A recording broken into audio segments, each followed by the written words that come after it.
Damian Lillard dropped 71 last night in the Blazers' 131-114 win over the Rockets.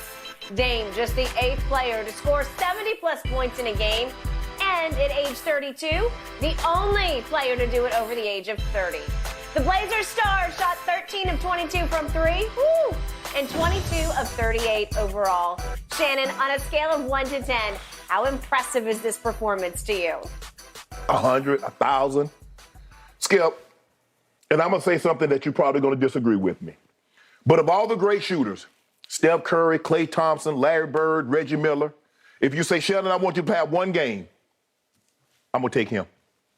Really? I'm going to take that. I can show you so many playoff games when he came up empty. I can do you a lot of that. I know you ain't going to do that when you've been killing Steph Curry for the since you and I been on this network. All right. For 7 years, you've been killing Steph. Okay, that's fair. You got me on that. Skip. Yeah, I'll take Dame over Steph. I will. But Skip, when you look at Skip, the way he can shoot, he can catch and shoot off the dribble. He can put it on the floor, get to the mid-range. We saw him finish last night at the rim. He actually dunked it. I was shockingly impressed. Yeah, I don't think we ever go see Steph dunk on somebody here like Dave did last night. Skip, man, I mean, the 8th player to score at least 70 points. Obviously, Will got 6 of those. And he had the highest true shooting percentage of anybody that's done it. He had an 80.4.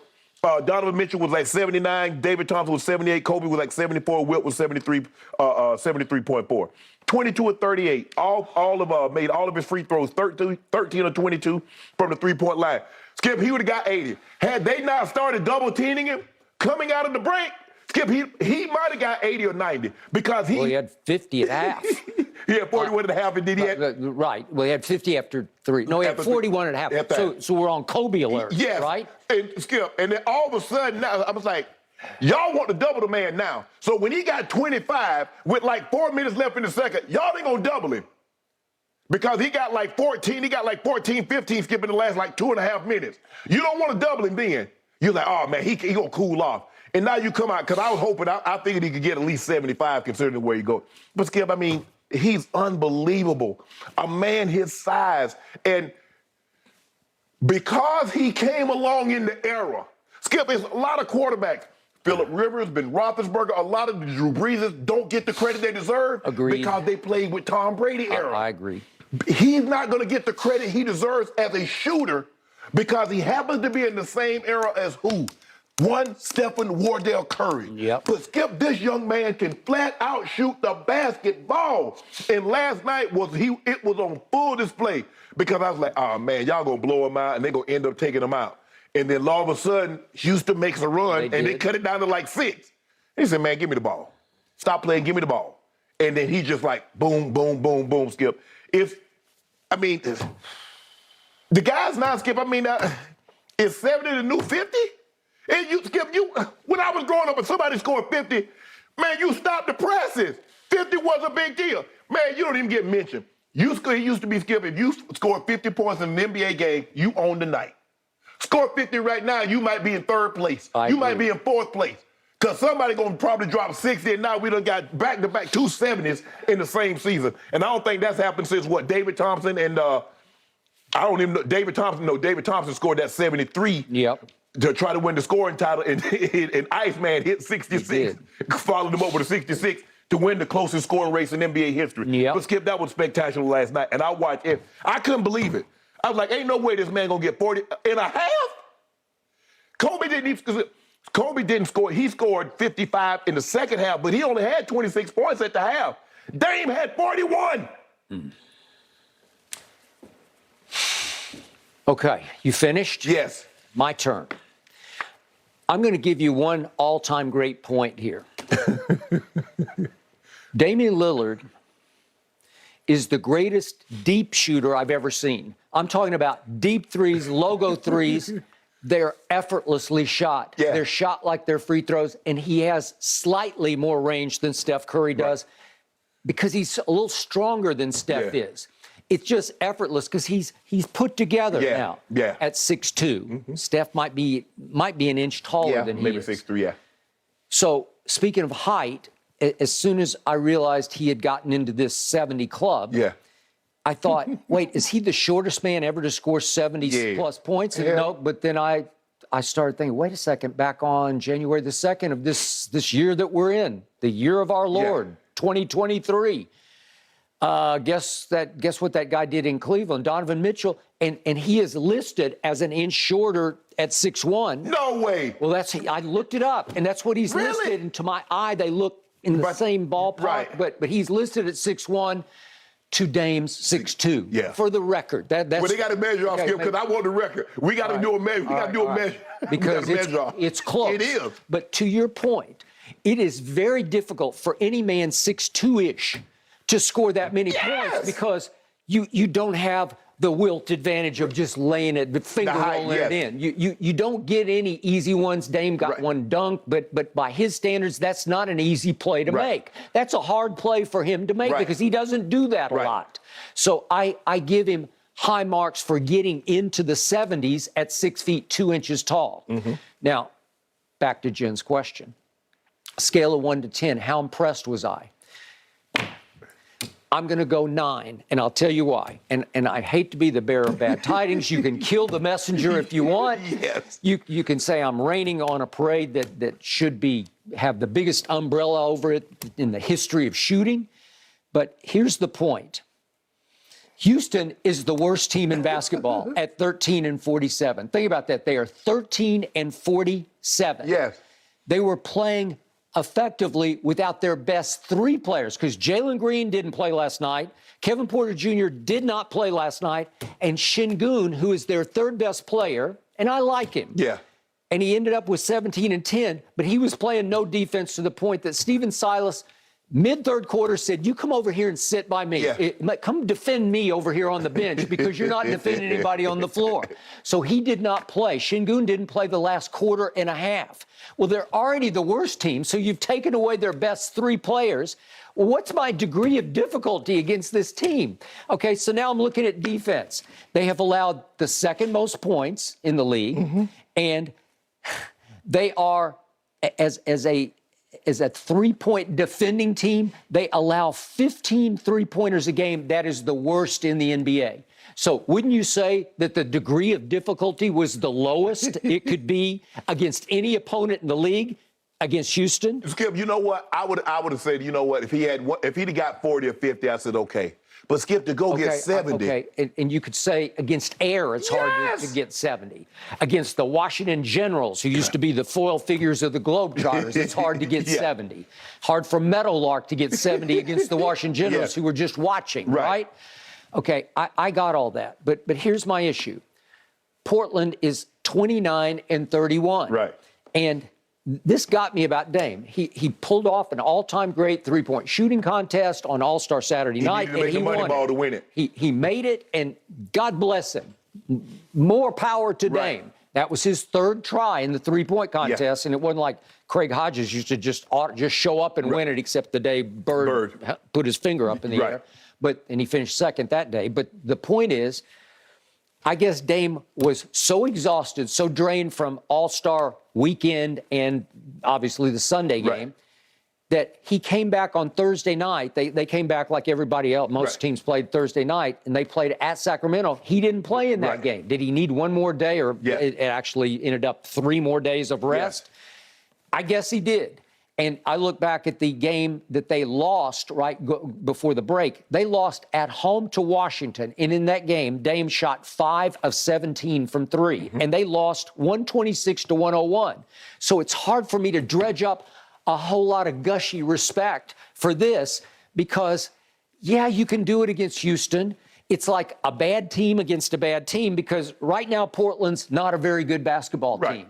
Okay? If you lose at home to Washington by 25 points, you're not very good. No, and they're not a true contending team. And I heard Dame on a podcast. He said, I don't get the proper respect that I deserve. Well, he went crazy. They better not let me win a championship. Dame, I don't really think that's going to happen for you. He said, you better pray I don't win a championship here. Well, I don't need to pray because you're not.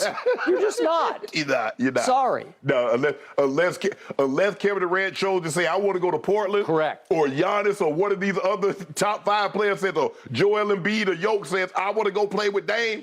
I don't think that's going to happen. But, Skip, for him to be able to do it, the way he's shooting the ball, Skip, I think now he might be leading the NBA in scoring because he was averaging like 31 and a half. Embiid is still slightly ahead, but he has been on a tear. Yeah.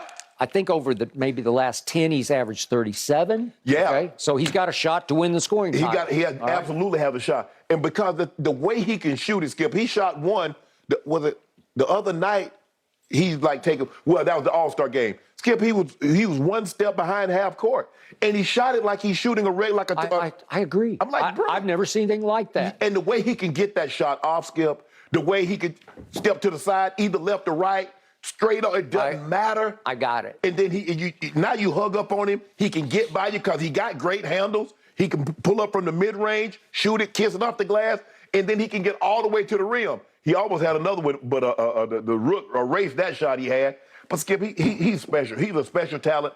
I've always liked this young man. I think because unless you're a Portland Trailblazer fan or you stay up late to watch these games, you're not going to really realize just how great this man is because he plays in the era with Steph. Okay, and you're talking about distance shooting, correct? Yeah. Right? Yeah. Nothing really else. No.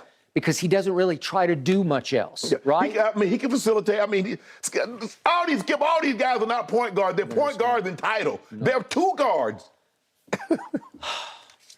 So what sticks in my craw about Damian Lillard is, remember in the bubble, it was a Saturday afternoon. Yeah. Seems like it was yesterday. And it was Portland against the Clippers, who at that point had still PG, but they had Pat Bev on the team, remember? Correct. Yes. And Damian missed a couple of late free throws. It was winding down the regular season in the bubble in Orlando. Yes. And they clowned him and made fun of him from the bench, and they're tapping their wrists like, oh, it's Dame time. It struck me that if you're going to clown a player like that, they don't have ultimate respect for him, because if it's Jordan back in the day, nobody would have ever thought, even he wouldn't have missed the 2 free throws, but even if he missed one of them, they're not going to be over there laughing at Mike on the bench. It's a different era now. I think the guys had a little bit more respect. Even when I played, the guys had a respect for the players. Maybe. And they wouldn't do certain things. Yep. Now, hey, I'll show you. I don't care who you are. I'll show you up. Don't matter. But it's just a different. It's a different time now, Skip. Yeah. But I think if you play in the NBA, I think you understand who and what Damian Lillard is. Yep. I think you understand. I think you understand what Dollar is. He legit. He's not, and he's right. They don't give him the credit because it just so happens you play in an era. Yep. that Steph Curry has been crowned the greatest shooter that ever lived. Yep. So one last thing. I looked at the 2 games, the Dame game last night and the Donovan Mitchell game. And Donovan made 7 out of 15 threes, so he made 6 fewer threes, so that's 18 points right there, right? But free throws. Okay, free throws were, let's see if I got, I didn't write down, 20 of 25. Yeah. Donovan made 20 free throws, 20 of 25, and Dame made 14 of 14. Mm-hmm. The difference in the games was Donovan's went overtime, and he scored 14 in overtime, and they ran away with it and won by 11. Yeah, because I think he scored like 13 of the 14 in overtime. And that was against Chicago, a little better team, maybe a lot better, but not all that much better than Houston is. So the point is, it's kind of close. It's still extraordinary that 2 little men by NBA standards scored 71 points. Because you look at the guy like Will was 7 foot tall. Yep. Elgin Baylor was 6'9". David Robinson was another 7-footer. 7-footer. He scored that 71 to beat Shaq for the scoring title. And Kobe was 6'7". So, but if you look at them, what are they? David Thompson, a shooting guard. Kobe, a shooting guard. Devin Booker, shooting guard. Donovan Mitchell, shooting guard. Dame Lillard, shooting guard. Guys that can shoot. Guys that can get hot and light your butt up. Yeah, but David Thompson was a skywalker. Yeah. Whew. He couldn't miss. I mean, there was nothing he couldn't. What do we call it? 6'4"-ish? Yeah, he was 6'4". Yeah. But he seemed like he had like a 50-inch vertical. Yeah. No, he played way above the rim. He was Skywalker. Yeah, he was a Skywalker, and very different than the way Dame plays. Right. Skip. The guys that get 70 points, Skip. I mean, and like I said, guys get 50 now. I mean, I'm almost not impressed to get when a guy gets 50. Skip, I just saw Malik Monk come off the bench and get 45. He was. When guys started coming off the bench getting dropping 40 pieces. That was the game of the year. That was Saturday night against the Clippers. And I'm thinking, you guys miss him. Yeah. Wouldn't you still like to have him coming off your bench? But you, Skip, you knew somebody was going to give him, a multi-year contract because the Lakers could only offer him a 1 year, probably a mid-level exception. Somebody gave him 2 years at about $18 million versus 1 year about $5.5, $6 million. Well, it's a no-brainer. Okay, so I'm seeing more and more teams say, let the star, let him have his points, and let's see if we can limit the rest. Right. Well, you can still. To me, if you want to take the ball out of Luka's hands, you can do it. If you want to do it, you can make him give the ball up. But last night, Houston was not making Dame give the ball up. Until it was too late. Yeah. And then Thibault hit a couple of threes. He hit a couple, but it was too late. Dame had already got a rhythm now. And them guys skipped the way. Guys that now, if you let an NBA guy, one of these superstars, one of these top players get a rhythm, Skip, you just throw your hands up and say, Coach, hey, who we got tomorrow? Who we got on Wednesday? Because you're not stopping him. No. Not that night. Nope. Agreed. Dame time is a very real thing, and not just in the clutch.